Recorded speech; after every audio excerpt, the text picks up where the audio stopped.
জানোস দোস্ত, আমারও না মরে যেতে ইচ্ছে করে। টাকা নাই, পয়সা নাই, ভালোবাসার মানুষ নাই, ফ্যামিলি থেকে পেন, সব কিছু মিলায় মনে করে আমার আর নিতে পারতেছি না আমি। মানে দুনিয়াটা মনে কর যে আর সহজ মনে হইতেছে না। সারাক্ষণ মনে কর যে মাথার ভিতরে যেসব চিন্তা ভাবনা ঘুরে, মানে তার চেয়ে একবারে অন্যতম একটা চিন্তা ভাবনা নিলাম যে হয়তো যদি মরে গেতাম তাহলে মনে হয় শান্তি পেতাম।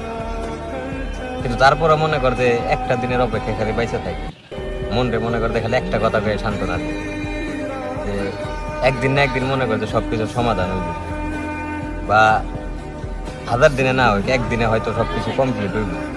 এইসব চিন্তা ভাবনা কইরা মনে কর যে সবকিছু দাঁতে কামড়তে মনে কর সহ্য করতেছে। তারপরও তো আল্লাহ ভালো জানে। তবে আমি মনে করি আত্মহত্যা যদি দোস্ত মহাপাপ না হইতো তাহলে আমার মতো বহুত পোলাবান মনে কর যে এইসব পেন না নিয়ে না মরে গেত না। মানে এইসব এই বিশেষ করে ফ্যামিলি পেনটা এটা কেউ নিতেই পারে না। তারপর আমি দোয়া করি সবসময় সবাই ভালো থাকে, সুস্থ থাকে।